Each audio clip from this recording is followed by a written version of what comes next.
I'm dripping in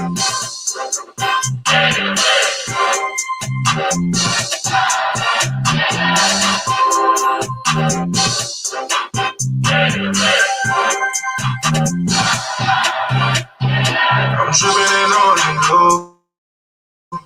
Dripping in orange and blue. Dripping in orange and blue. Dripping in orange and blue. I'm dripping in orange and blue. Dripping in orange and blue. Dripping in orange and blue. I'm dripping in orange and blue. Watch yourself, we trip. Keep the shoes tied, I ain't tripping. Heard it for one, let's get it. No pun, we don't really like to kick NBA. Look at me, whole lot of gator when you look at me. Whole lot of flavor when you look at me. Been here, live 100,000 deep, walk on the field and they treat us important. Ain't no Nike, we switched up to Jordan. Making play, cause we player made. All the championship that we hoard. Pouring on drink in the Gatorade. No fly interception, that's a repo. On the ball on one knee, like I'm Tebow. And I take it to the house like I'm Lito. Hey, walk in, make them big money. Everybody with me won't bliss. Everybody in the crowd, get a chop going. We gon' get live, y'all ain't saying that. Yeah, mother man, we from the cloud. That's what ESPN talking down. Ain't no lacking, but we in the field. We in the swamp with no chills. We in the swamp like Buffalo. She a gator, the brother can't come from Gainesville. Home of the Gator. What up? In the summer, no hell. What up? In the Gatorade. You making me move like person. Drivers are blue on purpose. All that hate y'all doing it work. I'm tripping in orange and blue. Tripping in orange and blue. Tripping in orange and blue. Tripping in orange and blue. I'm tripping in orange and blue. Dripping in orange and blue. Dripping in orange and blue. I'm dripping in orange and blue. That is Big Homie talking about the Florida Gators and another big win Saturday night as they make the quest in the fight for the SEC championship. And good evening, everybody, and we welcome you to the Animals Football Insider here on a beautiful Thursday night, I should say. Unusual, seasonably warm weather here, and to the point I'm almost ready to get into shorts, but maybe more on that talk a little bit later on, because tonight we're going to talk about sports, and we're going to talk about a lot of sports. Talk a lot about the Florida Gators, talk about of course, the boys right here, the Buccaneers. We're getting to all that in just a minute. And maybe a little bit of conversation about the IFL, because now they have released, may talk about that a little bit later on in the show. But where do we begin? As always with the boys right there behind me. If I can point my fingers right, right there, right there. Okay, you know what I'm getting at. For the Tampa Bay Buccaneers, Sunday afternoon was supposed to be a bounce-back game for the Buccaneers. After coming off their horrible performance against the New Orleans Saints on national television, you knew that the Buccaneers had to have a bounce-back game. And boy, did they make a statement, and in a very big way, as they just defeated, and I do mean defeated, the Carolina Panthers in the game. 46-23 was the final score. And in the contest, wow, did Tom Brady ever have a terrific game? As I'm going to pull up his stats here in just a second here. Doing this on computer, that means you got to go to a lot of different places. But for Tom Brady, wow, he had a fantastic game. 28 of 39 for 341 yards on the day. 3 touchdowns on the afternoon. And you know what, people? The thing about it is, it's so nice to see. 0. No interceptions on the afternoon. And the Buccaneers even set a new franchise record for rushing. As Ronald Jones in the third quarter ran off a 92-yard rushing touchdown. The longest ever in Buccaneer history. And for Ronald Jones, he had to have a comeback game, so to speak, because when they played against the New Orleans Saints, by now they only have 4 rushing yards. For Jones, boy, he came out like a monster. 192 yards on 23 attempts and scored that rushing touchdown set record. All of course adding up to what was to be a great evening for these Buccaneers, and of course We're going to be talking a lot about the Buccaneers as they not only get ready for their game against the Rams, but also, guys. I mean, this is amazing here. Okay, I mean, we're here. We're talking about my Buccaneers, and you want to talk about ready to see your Bucs lose to the Chiefs? They haven't even played them yet. They don't play them for another week, people. Good Lord of mercy. I gotta hide that comment. Adam Neff joining in on the show here tonight. We got some other people here that I'm going to be watching here in just a minute here because I want to see who all is joining us. So give me a moment here, and you'll hear some noise coming up. No, we don't. But we got several people that locked in, and you guys want to feel free to do so. We got a chat room, and if it's chat's worthy, we'll put it on the screen, and I'll be more happy to talk about that. But yeah, the Chiefs, they're a week away. Calm down, okay? There's always going to be conversation about that a week from now. And for the Buccaneers, they're not even worried about the Chiefs right now because they have a big game coming up Monday night against the Los Angeles Rams. And if I'm not mistaken, I believe that game is going to be in Ray J. I want to. I'll find out about that in just a minute. But I do believe it's going to be in Ray J. Susan Cunningham joining me as well. Good to see you, Susan. And don't worry, trust me, we're going to have a lot of conversation about the Florida Gators and all.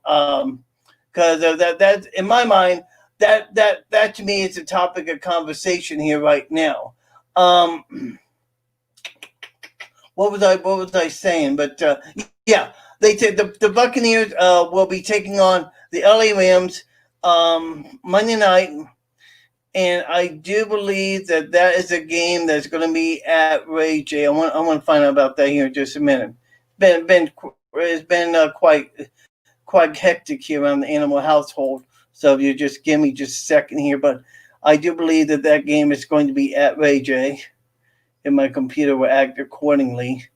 That's week 10. We're already in week 9. I find that hard to believe. And can you believe it that the Buccaneers have not had a bye yet? I mean, you talk about a team that needs a bye. It's the Tampa Bay Buccaneers that really needs a bye, and they're going to get it the fall. Not this coming week, but next Monday night when they will take on after they take on the Rams it'll be the Rams. Then they take on the Chiefs. Then after that, they will get their much deserved bye. So yes, it is Monday night, and for the Buccaneers as they enter this game, it's going to be very interesting to see how well they handle things being on a Monday night because they've gone from Sunday night to a Monday night to a Sunday afternoon. Now they go back to another Monday night game. It's a schedule that really gets hectic as all. So for this team, if you're not on a steady schedule, it can really screw you up, not only physically but mentally as well. So, and of course, I didn't know about screwing up mentally, but that's another story altogether. But nevertheless, it is going to be an interesting thing to see how well they respond to the schedule change. Now Bruce Arians this week has announced that he's going to change some things up. They're going to practice Friday night at Ray J. They're going to do maybe a Saturday night practice at Ray J as well, kind of like to get them in the mode, the swing of things to be playing on a Monday on the Monday night. Kyle McGraw long Trask for Heisman. Yet, don't worry. I promise you we are going to be talking about Kyle Trask. Make no mistake about it. We're going to be talking about that in just a little bit. But there's also news concerning this Buccaneer team that really has taken a mindset of their own. earlier this week, a report came out that Antonio Brown um, busted a security camera and threw a ladder at a facility back in mid-October. Now, according to the NFL, they say that they have been made aware of this, but um, they're not commenting any further on this. Bruce Arians has said that he's done talking about this incident. It's been the highlight of conversation on Twitter, on Facebook, you name it, any social media outlet. That's what everybody's been talking about. So now it becomes a situation. It because now this is a quote distraction for this team. Okay, so now we're going to find out how well this team handles the distraction. Now, for the Buccaneers, they'll be facing the Los Angeles Rams team that's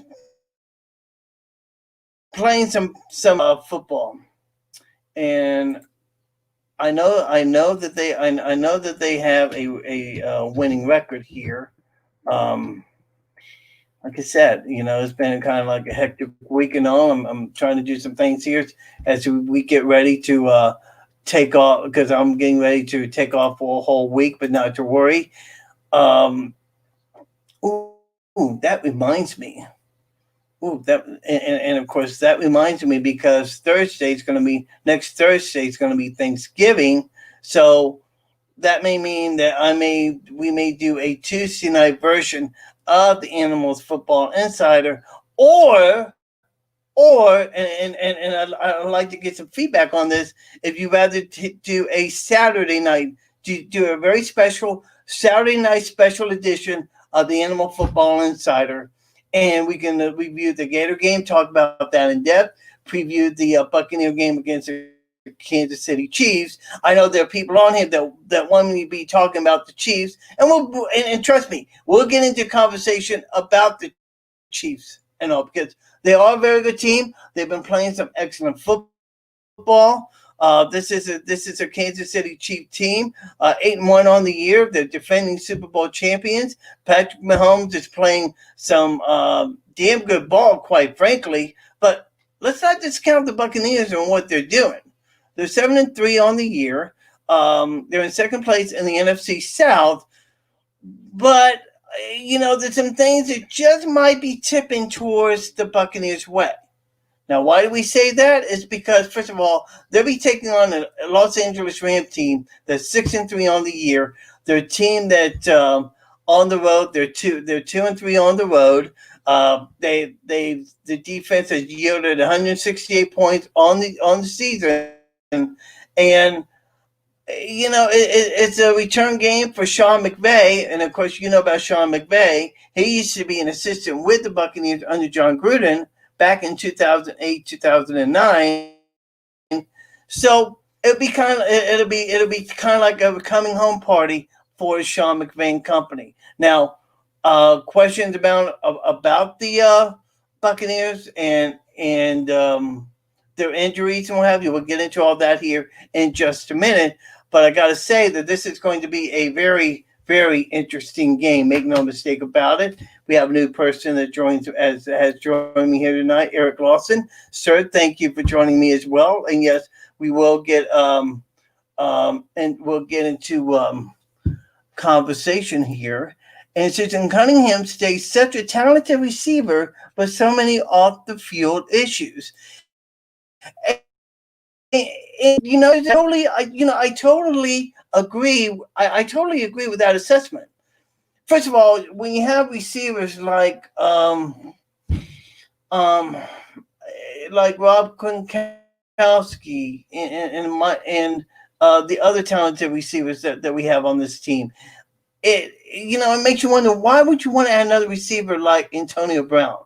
I mean, this quite frankly starting to become the New England Patriots South. You know, and at what point as a Tampa Bay Buccaneer fan do you say that enough is enough in terms of in terms of um, of the receivers? I mean, it really. I've been trying to figure this out myself as to why that they even brought him on. Now, Chris Godwin has been nursing an injury. Several other players have been nursing injuries. As a matter of fact, the Buccaneers released the first official injury report, and let's go and tell you what we have. Safety Mike Edwards has a quad injury. He's been limited in practice, I should say. Chris Godwin is back at full participation. Tanner Hudson, the wide receiver, had a death in the family. Condolences to him and his family. He did not participate today. Ali Marpet was in full participation, and he more than likely will be back in action. Now, I want to stop right here because I want to mention about Ali Marpet and the fact that he was out for this game again. And what this Buccaneers coaching staff did, remember, they faced a New Orleans team that kicked their ass big time. Okay, when we say they kicked their ass, plain and simple. And for them to come back and for this Buccaneers coaching staff to make the changes along that offensive line, what they did, and enable to have well over 200 rushing yards as a unit on the ground, speaks volumes about this coach, Bruce Arians, and the coaching staff and their ability to be able to make those necessary adjustments. Now, somebody will say here, why would you want to change up when something looks so good? Well, let's keep one thing in mind. Ali Marpet, he is the heart and soul of this Buccaneer offensive line. He's a very good player. Okay, so you want to have that leadership in there. So having Marpet back in the lineup, I think it's going to be great. Scotty Miller, wide receiver, has a hip injury. Boy, he's been playing well. Sean Murphy Bunting has a groin injury, but he's in full participation. Jason Pierre-Paul has a knee injury, and he was limited in participation. He had a sack in the game Sunday afternoon on Teddy Bridgewater in the victory. So, and for the Rams, there's two players. Offensive lineman Brian Allen has a knee injury, and Aaron Donald he did not participate. Defensive lineman. So we're going to see what happens on that injury front. But I mean, let's see here. Let's see. Yeah, that's what I want right here. But I mean, people like you have like Mike Evans, Scotty Miller on one side, Chris Godwin, Jaden Mickens, and of course Justin Watson, plus tight ends and Tanner Hudson, Rob Gronkowski, and Cameron Braid. Why would you bring on another guy like Antonio Brown, who we know have those off-season, off-the-field distractions, as in the case with this security cam footage? Now, I'm sorry. I think Antonio Brown is a fine player. I think he can bring a lot of much needed depth to the wide receiving core. But look, when you have the things that are happening off the field, you know that's got to be a distraction. So how the Bucs handle it on Monday night, that's going to be very interesting. Now, nothing's more of a let's face it, folks. Nothing's more of a distraction than watching what happened and that New Orleans beatdown and trying to figure out how do you rebound from that, and they showed that. Now you have this thing with Antonio Brown, and you got to say to yourself how you're going to do that. So I think it's going to be interesting to see how they react to another time change, playing on a Monday Night Football, then having to come back, take on a very, very good Kansas City Chiefs team who, and who probably is the best in the business right now in the National Football League. So, and I'm going to say it. The Chiefs are awesome. They're fantastic. They're playing the kind of ball,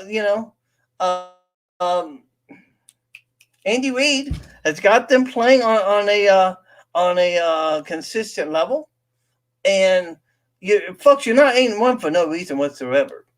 Okay, I mean, let's face it. When you see the kind of they have, I mean, and it's very nice to see.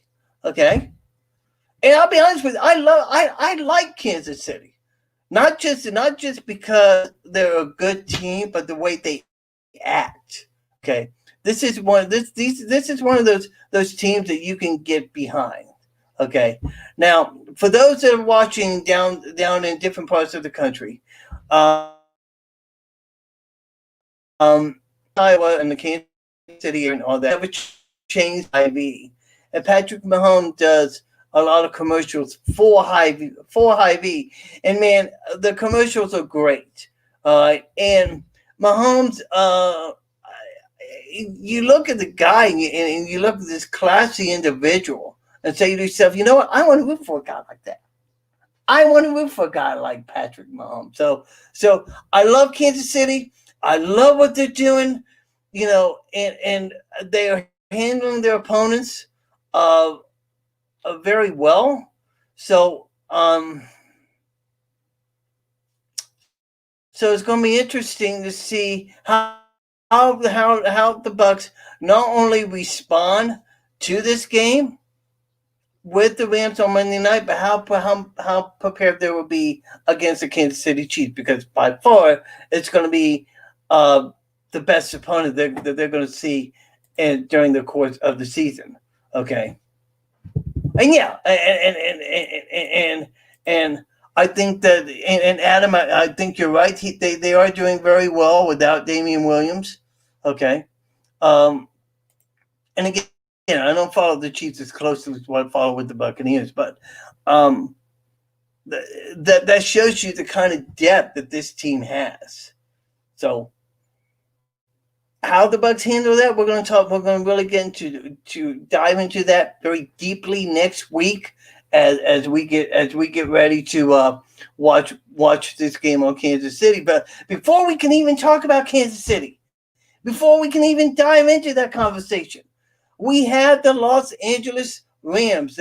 Wait, is it Los Angeles? Yeah, Los Angeles Rams that we have to talk about. A team that a team, as I said, 6-3 on the season. They've been playing some darn good football. Sean McVay has that team on a high right now. They're very good defensively. The Bucs are going to get them that Rams defensive line. It's going to get the Buccaneers offensive line a lot of problems, and for the Buck wide receiving core, they're going to be facing a very good secondary. Make no mistake about it. This is going to be an outstanding game. I'm so excited and ready to watch this game because I think it's going to be a very, very competitive game, number one. Number two, I can watch the whole game because I don't have to work the next day. So I'm taking a few days off during Thanksgiving week. So I just think that and I'll be honest with you, I think that the Rams, and you're hearing this from me right here and right now, the Rams game Monday night could very well be the best Monday night game we have for the 2020 season. That's just my prediction. I could be wrong. I could be, well, of course, I've been wrong about a lot of things, but I truly believe that this Monday night game could be setting the tone for the rest of the year. And with them taking on Chiefs, then they go on that bye, and then let me tell you the rest of their schedule. Their play at home against Minnesota. They travel to Atlanta, then Detroit, then come back home, take on the Falcons in the last week of the season. They're going to play the Falcons to the last 3 weeks. So, looking at the way this Buccaneers schedule turns out, I think for them, they want to get over this hump with the Chiefs, because I think that the 3 or 4 weeks, I don't want to say cupcakes, because any team can beat anybody on any given Sunday. I know that, you know that. But I kind of get the feeling that these last 3 games I should say last 4 games of the regular season could be some games where these guys can get rested up and get ready for the playoffs. Playoffs! Yes, I said playoffs, okay? You heard it from the animal first. The only thing that could knock them down is if they don't, excuse me, if they don't have, if they don't get bitten by the injury bug. So we're going to see what happens down the stretch. Again, Rams, Bucs, Monday night at Raymond James Stadium. Limited crowd because of COVID, but the crowd is there. They're able to make some noise. Make no mistake about it. So that's going to be a very, very interesting game. And Brian Greasy, along with, oh, shit, who else has to call? Somebody help me here. Who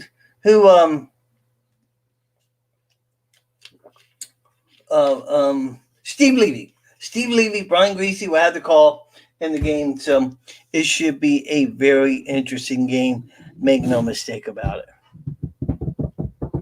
I hope you're enjoying the show here tonight. And yes, I did talk a little bit about the Chiefs. Going to talk to them about them a lot more come next week. Mainly because they're going to be because I'll be able to see the Bucs 2 weeks in a row on TV here in Des Moines, Iowa. I am pumped up about it. Make no mistake about it. Now, let's turn our attention to the really big news at hand. And these boys right here, the Florida Gators. You know, they last week, 2 weeks ago, the Gators had one of the biggest games in all of college football when they took on the Georgia Bulldogs. And quite frankly, finding out later, they enjoyed their dog meat after the game because they put a hurting on a top 5 club like the Florida Gators. They had the opportunity to bounce back this past Sunday or Saturday night when they took on the Arkansas Razorbacks. Now, this game was unlike any other football game because the quarterback for the Arkansas Razorbacks was a guy that, the Gators had known very well. It was none other than my mind is blank here right now. Okay, Kyle, help me here. Go Gators, yes. Help me out here. My mind is Felipe Franks. Okay, I got it now. Felipe Franks, who was a senior, and as you well know, and for those that don't know the story, Felipe Franks suffered just a god awful injury back 2 years ago.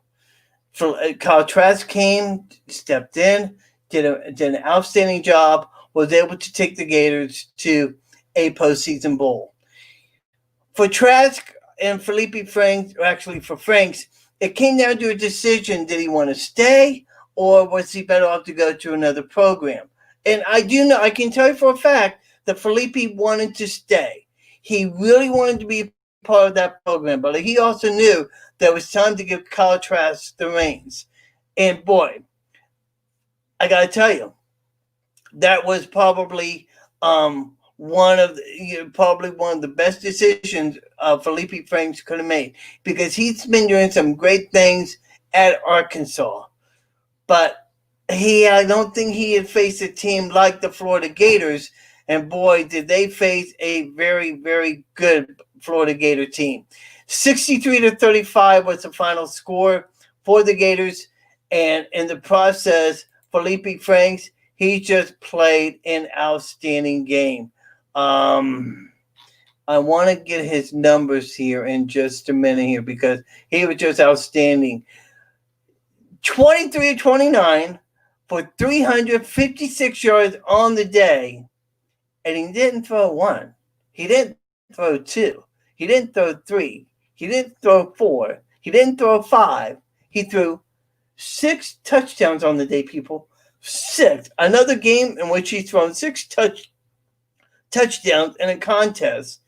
And for Felipe Franks, he's quickly starting to catch the eye of the national media. This kid is playing so well. And the thing I love about Kyle, and I talked this a lot about Patrick Mahomes, is that this guy is so down to earth.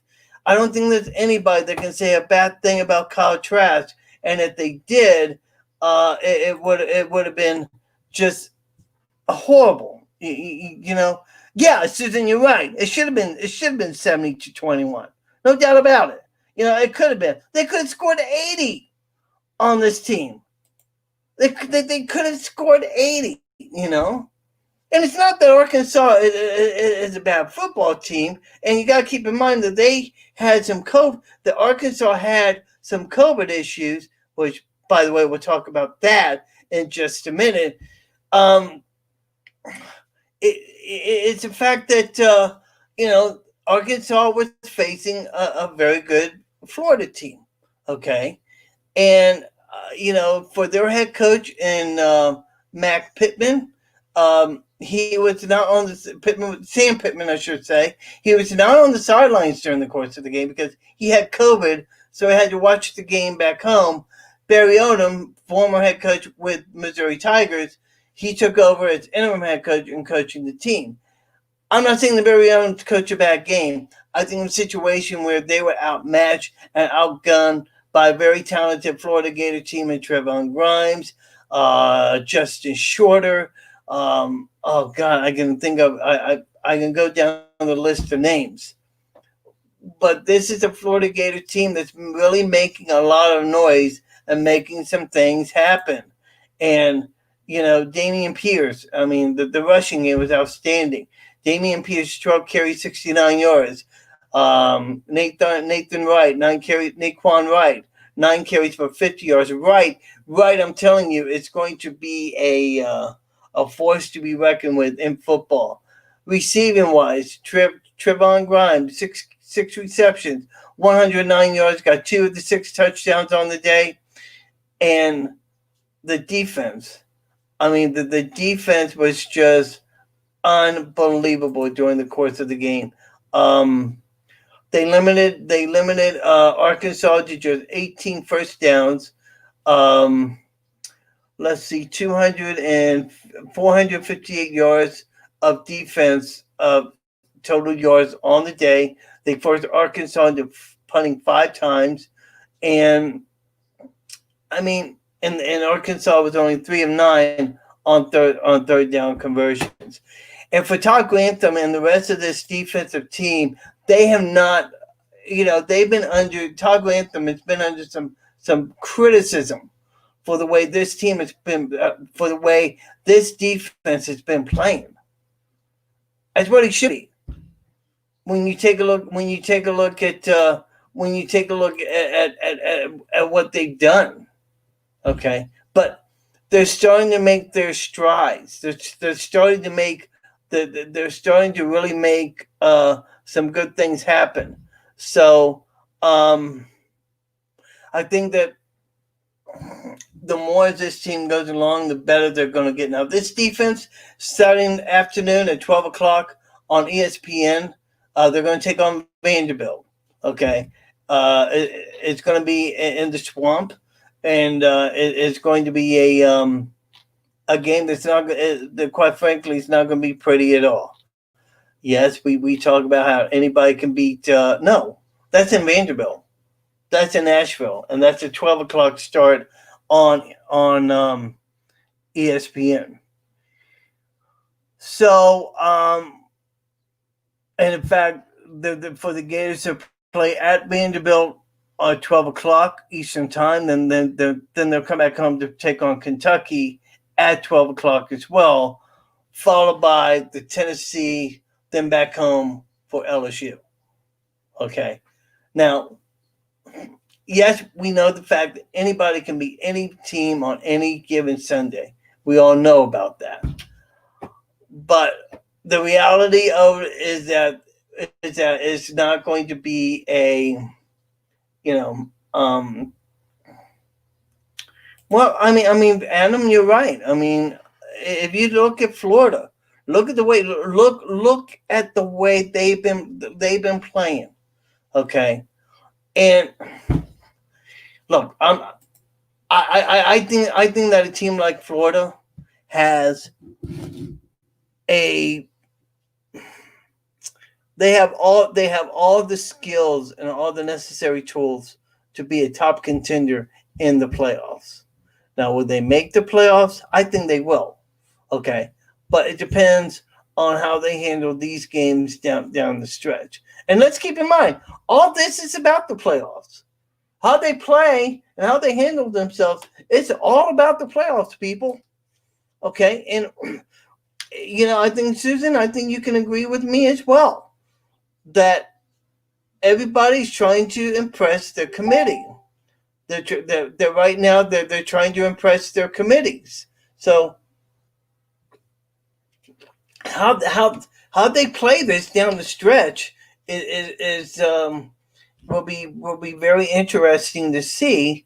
And I gotta do something here real quick here. Um, so let's see here. So I need to mute this here. I'm gonna mute this here for about an hour. There's a conversation. So I think that I'm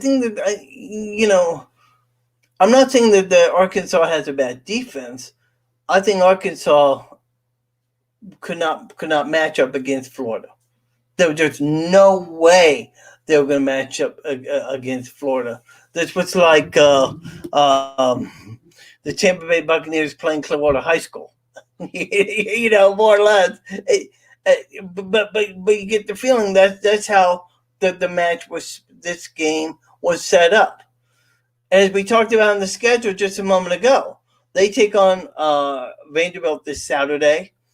I don't expect to get Kyle Trask to get 6 touchdowns. As a matter of fact, I expect Kyle Trask to play maybe midway through the second quarter before they pull him, and give not Trayon Harris, Anthony Richardson some playing time, and I'll get the name of the other quarterback here in just a minute. Who's very good. Whose mind I can't think of right now. But he's very good, and he played. As a matter of fact, he played in the game on Emory Jones. He played in the game on Saturday as well. Now, one of the things about Emory Jones is that a lot of people wanted to see him play so bad. They think that he is the future of this club, and he's very good, but he's not able to play up to the ability of Kyle Trask right now. That man is on a roll. So I think that the Gators have everything going for them, and destiny is on their side. Now how they play that down the road, that should be interesting to see. So we're going to find out. As I said before, the next few opponents that they're going to have Vanderbilt, they're going to have Kentucky. Then after that, after they play Kentucky, they have the Tennessee game, and then they play. And that game is at Tennessee. We don't have a time yet. We don't have a set time or place of where the game is going to be at. I would imagine that, given what's going on, that CBS might pick up that game, 3:30 game on CBS. They've done it for the past few years. Don't see why they wouldn't want to pick it up again. But I would not be surprised if ABC Saturday Night Football picks up the Florida LSU game. I don't know why. I just had this funny feeling. That that may happen. So the way this schedule is stacked up, and I'm going to be a realist. The way I look at this, I see Kentucky's being the one opponent that could give if there's any team that's going to give the Gators trouble, could very well be Kentucky. Okay, they have not been playing good football. Right now and I want to find out what their record is right now. They're 3-4 on the year, you know, and they're not playing. They're not playing very good football, so it makes you wonder just how good this Florida Gator team can really be. So we are going to find out, and it's going to start this coming Saturday afternoon. Vanderbilt, 12 o'clock, ESPN. Grab your popcorn and all, and it's going to be great. So, and by the way, if you guys want to comment here, I'm thinking about wanting to do since next Thursday night is going to be Thanksgiving. Well, I'm obviously not going to have a show, so I'm thinking about wanting to do either Tuesday or do a big Saturday night special after the Florida game and talk about that. So you guys want to comment on that? Go ahead, and we'll see where we stand with that. Okay, so we have some little bit of extra time here. And I got some friends here that watch indoor football league. Indoor football league, and for those that don't know what it is, if you ever follow like the Tampa Bay Storm and teams like that, that's what this is. But it's not like it's an indoor football league, and it's a very talented league. Has a lot of good players. Well, Iowa has a team called the Iowa Barnstormers, and if the name sounds familiar, all you have to say is one word: Kirk Warner. Okay, that's where Kirk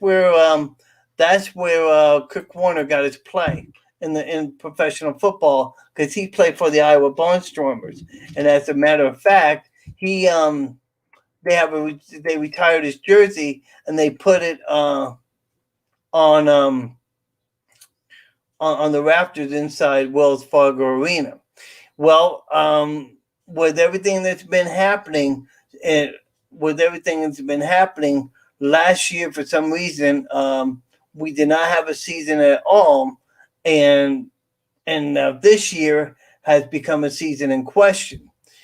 And so, but for the team, they were able to, the IFL went ahead and released their schedule for 2019. I'm going to put this up on the screen here because it's a very interesting schedule, and let me see what I can do about doing this right here. It's not in the format that we've seen on Facebook. So let's see what we got here. Let me put this up here. There it is. Hi. So let me show you this schedule, and this is the way that this thing shakes out right now. With the number of teams that they have in the Indoor Football League, you're going to play teams several times during the course of the year. And of course, this team right here, Sioux Falls Storm, they're labeled as one of the best in the Indoor Football League. They won the championship a number of times. I forget how many it's been, but Sioux Falls, one of the Tampa Bay's or Iowa's rivalries, so to speak. Kind of like the Packers and the Vikings. That's how our rivalry is with the Barnstormers and the Sioux Falls Storm. Now, during the course of the season, we're going to be playing Sioux Falls three times. And by the way, this is a schedule that came out a few days ago. And so if you're watching on here, you notice that we have a few new teams. That's because the league has expanded. They have a team in Massachusetts, Louisville, Frisco, Texas, Bismarck, North Dakota. We said Louisville. I think we said Louisville, right? And but one of the teams that's missing on here is Cedar Rapids, and for some reason or another, the Cedar Rapids organization folded, so they're not going to have a 2021 season. But hopefully, they'll come back and have another season in 2022. But here's what I find interesting: despite the fact that Sioux Falls is a rivalry, we only played them three times during the course of the year. We open up at home on Saturday, April 3rd. And notice that that's April 3rd. All right, people, that's April 3rd. We usually do not have a game till like May or June because other things are going on, but unfortunately because of COVID, things have been happening. And so the Barnstormers were able to uh, reserve the stadium. So Saturday, April 3rd, they play Sioux Falls. Later on in the season, they're going to travel to at Sioux Falls, South Dakota, to take them on. And then look, they don't play them till the last game of the year, Saturday, July 24th, at home. But here's what I found interesting, and that is the Green Bay Blizzard, who's a very good football team. We're playing them one, we're playing them two, we're playing them three, we're playing them four times during the course of the season. Now, just think about that for just a minute. Um, uh, let's see here. And Vince Rossi asked, "Do you think there'll be a 2021 season because of COVID?" I'm going to tell you right now, Vince. With everything that's going on, the Barnstormers and the IFL must believe that there's going to be a season because quite frankly they've gone ahead and put out the schedule. They've been signing players. I have noticed though that the organization has not been sending out ticket notices, so that'll be interesting to see what happens there. What happened to the Rattlers? That's very interesting. I don't know what happened to the Arizona Rattlers. Adam Neff, who follows into a football league closely, if he is still on with me, I'd like for him to comment on that because, to be quite honest with you, I have no idea what happened to the Rattlers. Um, Let me try and find this out. Hang on here. That's a very, I think that's a very good question that deserves an answer here. Um, let's see here. Let's see. I think it might be a situation where in the IFL they're just not going to play them this year. Oh, hang on just a second here. I mean, is a very legitimate question here. So let me do some research here, cause okay, no, the Rattlers are in the league. Um, we have 1, 2, 3, 4, 5, 6, 7, 8, 9, 10, 11, 12, 13. 1, 2, 3, 4, 5, 6, 7, 8, 9, 10, 11, 12. Yeah. 13 teams in the IFL, and the Rattlers are all one of them. So, and yeah, you talking about are you referring to the Barnstormers getting 8 to 9 thousand a game? Um, yeah, the Barnstormers are getting their fair share of players now. One of the things that I find to be very interesting is an announcement that came out today that um, that there's a hockey team called the Des Moines Buccaneers. It's made up of kids in high school, and they're playing semi-pro hockey. Yeah, the Rattlers. Yeah, they were getting 8 9 thousand a game. Yeah, and they still continue to get a large group of people there, large group of fans. So it's nice to see. You know, they can be cocky. you know, then again, what fans aren't cocky? Um, but some interesting developments have been happening here in Des Moines over the past few days. As I mentioned before, the Des Moines Buccaneers have they had an incident where their facility where they played at, the facility caught fire, did a lot of damage. Well, this morning word came out, and it's been confirmed that that in Des Moines, they're going to turn um, a Yonkers store, clothing store, into an arena. Now, it's a pretty big thing. So, how they do that is going to be and will be interesting to see because they can. It'll be interesting to see how many people they can fit inside that arena. Now, and trust me, it's going to be a lot better than where the um, hockey team was playing at before. Trust me, you don't want to go back because it's going to be very nice to see. So now I bring this up because the Iowa Barnstormers play at um, Wells Fargo Arena. It's a big facility, and they get their fair share of fans, but not to the extent that the fans get, um, like at Arizona, like at Sioux Falls, and places like that. And I'm wondering at what point do the Barnstormers organization take a very serious look about moving their site to that facility where the Des Moines Buccaneers play. Okay, now granted, we have COVID issues right now, so I don't think that we're going to be worried about that right now. But I think down the road, they're going to want to look at those things. Oh, by the way, speaking of which, as far as the indoor football league goes, new protocols have been set in motion. There will be no post game autograph sessions.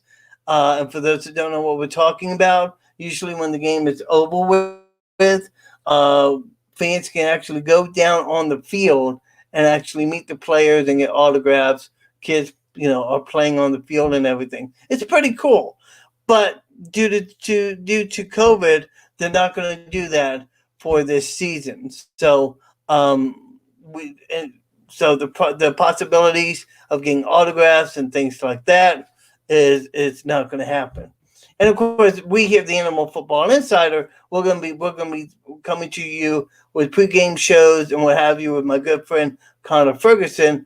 And speaking of which, I gotta get him on sometime to talk about what's going on not only with the Indoor Football League, but talk a little bit about Iowa State as well. What's going on with that team?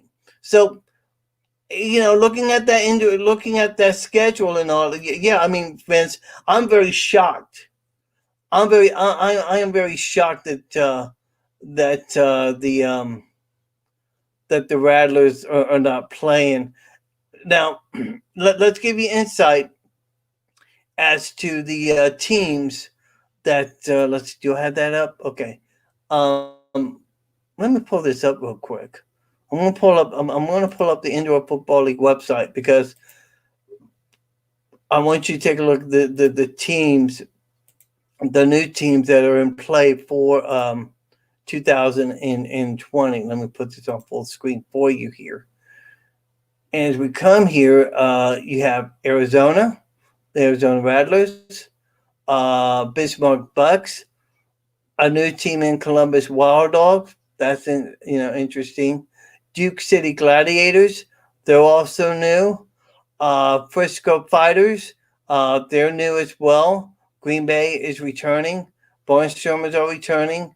Um, Massachusetts Pirates, they're new to the league this year. Sioux Falls Storm, yeah, they've been here for a long time. Has a couple of indoor football league championships. Spokane, well, actually used to be Spokane. Now they're the Northern Arizona Wranglers. Okay, and then you have Tucson, coached by former Iowa Barnstormer head coach Dixie Wooten, and then Louisville Extreme, they're new, and another new team, Northern Arizona Wranglers. So okay. Actually, what you're seeing right there, that's supposed to be the Spokane Shock. Okay, and they're returning for this year. But for some reason they put in the Northern Arizona Wranglers. So that's funny. Oh, that's great. That's great. So and the indoor football leagues, they do not they're horrible in updating their website. So I find that to be funny that they put the Northern Arizona Wranglers under the Spokane Shock team. So that's funny. I think that's great. That makes my night. So that's just funny as all get out. So oh, that's great. All right. Let's see here. As always, what I like to do here before we leave, give you some things that's going to be happening for during the course of the week. Um, let's see here. We got some games coming up this weekend, and there's some games that have been canceled due to COVID. Um, let's see here. In fact, a number of games have been canceled. Let's see here. As far as tomorrow night goes, four games are going to be on tap: Purdue at Minnesota, Syracuse at Louisville, New Mexico Air Force, UMass at Florida Atlantic. Saturday, Clemson is going to be at Florida State. Clemson, the number fourth ranked team in the country. I find that to be interesting. Florida beat Vanderbilt. We've already talked about that. Let's see. LSU will be Arkansas. That's 11 a.m. contest. Or when I say 11, I mean 11 a.m. Central Time, 12 o'clock Eastern Time. Other games, Alabama will be at home against Kentucky. That's a 4 o'clock start, 3 p.m. Central. Let's see. Tennessee Auburn. That could be a very interesting contest. Georgia will be playing at home against Mississippi State. Um, Michigan will be at Rutgers, and USC at Utah. The ABC game of the week is going to feature Oklahoma State at Oklahoma. Among the games has been either postponed or canceled, include Ole Miss at Texas A&M, Georgia Tech at Miami, Charlotte against Marshall, Texas at Kansas. That got postponed. Canceled games are Central Arkansas against Louisiana. Michigan State, their game at Maryland got canceled. That was announced today. Navy at South Florida, that's been postponed to the COVID issues. Navy's been having a really hard time trying to get their COVID issues resolved. So it'll be interesting to see what happens there. Well, again, so be on the lookout because I'm thinking seriously as we go through this. Let's plan on doing a very special Saturday night edition of the Animal Football Insider. No show next week on Thursday. We'll come back and do a special Saturday night special. Talk about the Gator, hopefully another Gator win when they take on Kentucky. Talk about some other games that's going on in college football. Get into possibly more talk about the Buccaneers when they take on the Chiefs on Sunday, because that's going to be a big game, and you know that we're going to be talking about that and other things here. So it's going to be it's going to be a very interesting next 2-3 days. Make no mistake about it. In football right now, Seattle's leading Arizona 13-7. About 4 minutes left in the first half. I want to thank you all for joining me on this edition of the Animal Football Insider. I've had fun. I hope you guys have liked the show. And of course, I can't sign out without doing my song. So as we get ready to sign out here, let me see what I can do here. Ready? Let me do this right here. Until we get ready to sign off. You guys make it a great day. And as I always like to say, no, I don't want that one. Let's see here. As I always like to say, go Gators. Y'all have a great one. God bless. Eat plenty of turkey. And by all means, stay safe and Godspeed. Y'all have a good one and go Gators. You know what? Let me turn this up a little bit. let's get it. No pun, we don't really like to kick it. Just turn it up a little bit. Fast forward a little bit. Whole lot of gator when you look at me. Whole lot of flavor when you look at me. Yeah, being here a little 100,000 deep, walk on the field and they treat us important. Ain't no Nike, we switch up the Jordan. Make a play, cause we player made. All the championship that we hoard. Pouring on a drink in the Gatorade. No fly interception, that's a repo. Caught the ball in one knee, think I'm Tebow. Then I take it to the house like I'm Lido. Hey, walked in, think I'm big money. Everybody with me want bliss. Everybody in the crowd get a shot. We gon' get live, y'all ain't saying that. Yeah, mother man, we from the cloud. This for ESPN talking down. Ain't no lacking, but we in the field. We in the swamp with no shields. She in the swamp like Buffalo. She a gator, but ain't coming. Gainesville, home of the gator. What up? And the second on hater. What up? And the Gatorade make up for making move like purse. Drip on the blue on purpose. All that hate y'all doing ain't work. I'm tripping in orange and blue. Dripping in orange and blue. Dripping in orange and blue. Dripping in orange and blue. I'm dripping in orange and blue. Dripping in orange and blue. Dripping in orange and blue. I'm dripping in orange and blue.